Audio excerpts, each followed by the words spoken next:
Hii ya nani? Ya nani? Ya nani? Ya nani? Ya nani?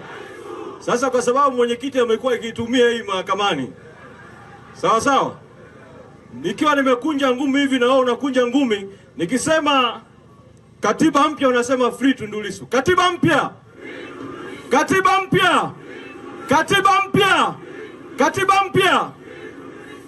Sasa watu wengi wamezungumza kuhusu mauaji, na tumesema tunataka uchunguzi huru, tumesema tunataka ukweli, tumesema tunataka haki, tumesema tunataka uwajibikaji, si ndio?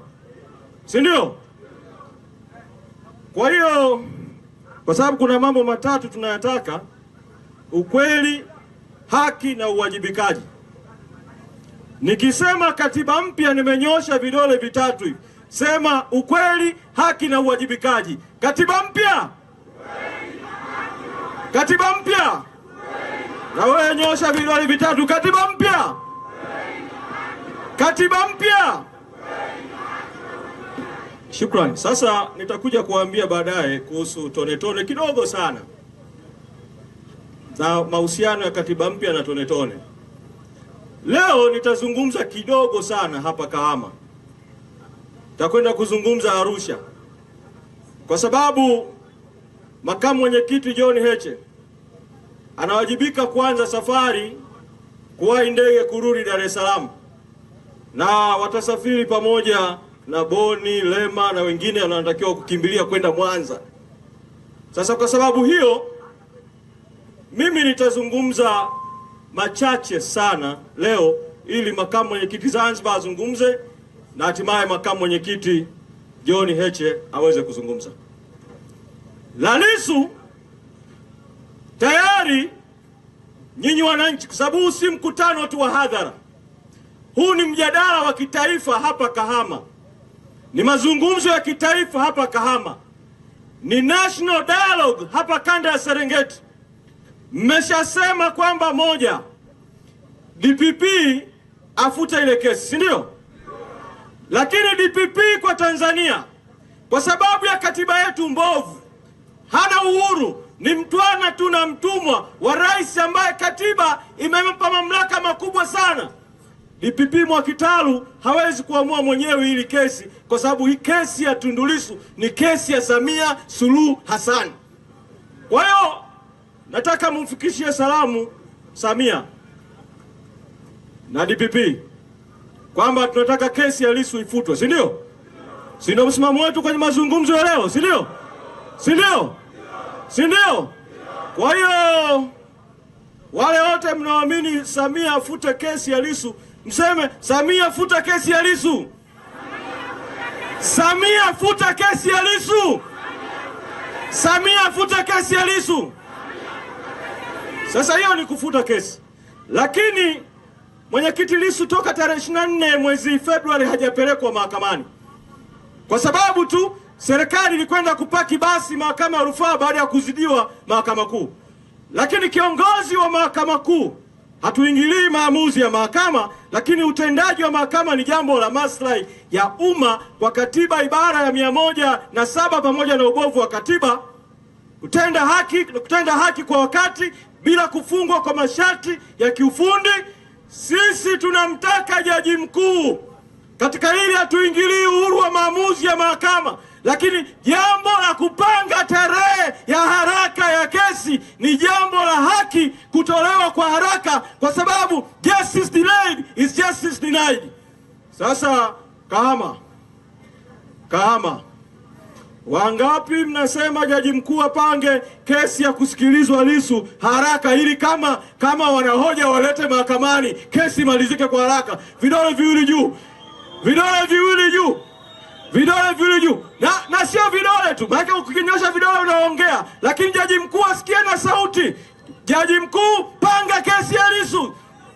Jaji mkuu, panga kesi ya Lissu. Jaji mkuu, panga kesi ya Lissu. Asante sana. Sasa nizungumze kidogo la katiba, ambalo ndio mzizi wa matatizo ya nchi yetu, asili ya matatizo yetu, na yalianza ilianza mwaka 92. Tume ya Nyalali ilipendekeza nchi ikiingia kwenye vyama vingi, katiba ya chama kimoja ya mwaka 77 ifutwe, iandikwe katiba mpya. CCM wakakaa 92. Kikao cha mkutano mkuu wa CCM Diamond Jubilee wakakataa katiba mpya. Bunge la CCM likakaa mwaka 92 Dodoma, likakataa kupitisha kuandika katiba mpya, likaingiza tu maneno vyama vingi, lakini kimsingi kabakisha katiba ya chama kimoja. Hapo ndio mzizi wa tatizo ulipoanzia. Sasa tatizo likaendelea mwaka 2011 mpaka mwaka 2014. Tume ya Warioba ikazunguka ikakusanya maoni kwenu, mkasema mnataka Tanzania namna gani? Mkatoa maoni. Mbunge akichaguliwa akizengua isisubiri miaka 5 watu waweze kumwondoa. Mkataka bunge huru, mkataka mahakama huru, mkataka haki, mkataka mamlaka ya rais yapunguzwe, mkataka muundo wa muungano mpya wa shirikisho la serikali tatu. Tume kaandika rasimu. Tulipofika kwenye bunge la katiba, kabla ya kikao cha bunge maalum la katiba 2013, CCM wakakaa kikao cha halmashauri kuu ya CCM, wakafanya kama walivyofanya mwaka 92. Wakakataa maoni ya wananchi, wakachakachua maoni ya tume ya Warioba, wakapitisha katiba yao inayopendekezwa. Sisi tulikuwa kwenye bunge maalumu, tukasema tuwaachie wenyewe. Wakati ule Ukawa tukatoka kwenye bunge maalumu. Si mnakumbuka? Si mnakumbuka? Sasa matokeo ya yale aliyofanya Kikwete, Magufuli akayaendeleza kwa sababu akagoma kuendeleza mchakato wa katiba. Samia akayaendeleza. Matokeo yake ndio haya mauaji yaliyofanywa na dola na washirika wake dhidi ya raia, chanzo kikuu kikiwa masuala ya katiba, masuala ya tume huru, masuala ya haki za watu. Sasa ndugu zangu wa Kahama, katika hali hii, kwa kuwa chanzo toka mwaka 92 ni katiba, tuipuuze kauli ya Samia, kauli ya Chande ya kusubiri katiba mpya mpaka 2028. Tuseme tunataka katiba mpya sasa, tunataka katiba mpya sasa, si ndio? Wangapi mnaunga mkono hoja? Sasa hii ni bunge la wananchi. Wangapi mnaunga mkono hoja kwamba mchakato wa katiba mpya uanze mwaka huu wa 2026? Mikono juu, mikono juu, mikono juu, mikono juu. Sauti ya wananchi. Sasa tuwasikilize na wale wenye maoni ya mengine. Kuna mtu anakubaliana na CCM kwamba tusubiri mpaka mwaka 2028 katiba mpya? Yupo? Yupo? Hakuna, si ndio? Sasa Kahama hayupo, Katoro hatukuwaona, Geita hatukuwaona. Tunaondoka kwenda Arusha, tutakwenda mpaka Dodoma lilipo bunge, napo tutafanya huko mkutano. Lakini tunahitaji nguvu yenu kuunga mkono hii kazi ya kuzunguka maeneo mbalimbali. Kwa hiyo niwaombe sana, na hapa ndio nahitimishia, niwaombe sana mchangie tone tone. Narudia kutaja namba ya M-Pesa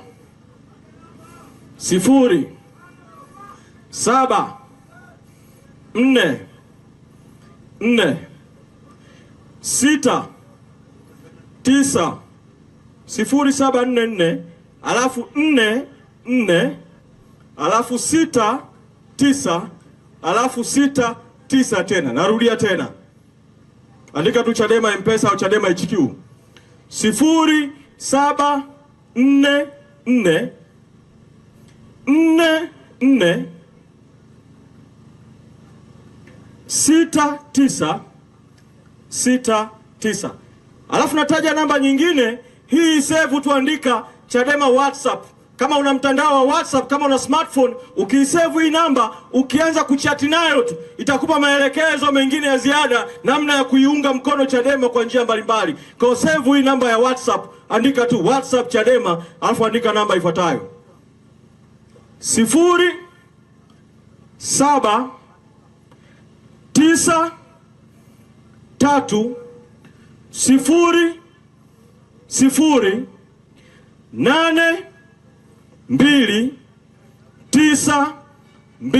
Narudia tena 0793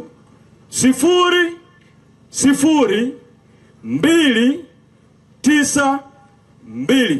Na naomba nihitimishe, mengine tutawaeleza katika hatua baadaye, kutaja account number ili hata yule anayeogopa pengine kwa biashara zake au yuko huko nyumbani anasikiliza YouTube au yuko kule pembeni lakini anataka kuunga mkono mabadiliko, anaweza kumtuma tu hata mtu akaenda kuingiza kwenye account kwa wakala, si ndio? Kwa naomba hifadhi namba ya account, unaweza ukaisave hata kwenye message au njia yote ya kuisave hii namba kama huna kalamu na karatasi. Ni benki ya NMB. Kwa unaweza kuanza katika NMB. Alafu nataja account 22 60 66 00 140.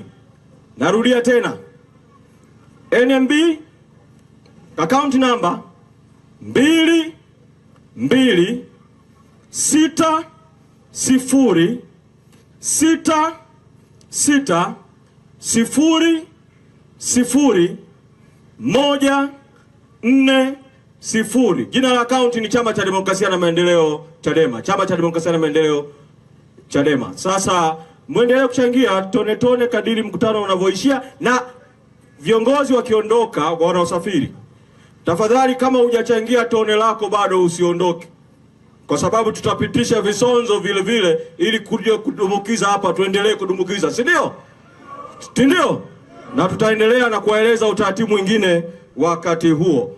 Kwa sasa nimalizie tu, mimi naamini mapambano ya katiba mpya mpaka tutakapoipata yanahitaji rasilimali watu. Nyinyi mmekuja kwa wingi, pamoja na gilba za kupelekwa kule, wengine wakaweka uwanja kule, wakaweka sijui huduma za upimaji, sijui bodaboda wanapewa mafuta, si bodaboda wanapewa leseni, si bodaboda wanapewa bima za afya, na wasanii wanaletwa wa maigizo, na wasanii wa muziki wa Kisukuma, lakini nyinyi mmewapuuza, mmekuja kwa wingi kwenye mkutano huu. Asanteni sana. Asanteni sana. Hawa jamii ya kuwa wilaya na kugenzi ndio katiba mpya inapaswa ifanye mabadiliko, waondoke kabisa katika mfumo wa utawala watu ambao hawajibiki kwa wananchi. Sasa kwa kuwa tunahitaji rasilimali vile vile fedha na vitu, tone kufanikisha mapambano ya katiba mpya. Nikinyosha vidole viwili afu nikasema katiba mpya, sema tone. Kama nikinyosha vidole viwili, ile ya Lissu si ngumi, si ndio? Ndio free Lissu, si ndio? Nikinyosha vidole viwili nikisema katiba mpya, unasema tone. Katiba mpya. Katiba mpya! Katiba mpya!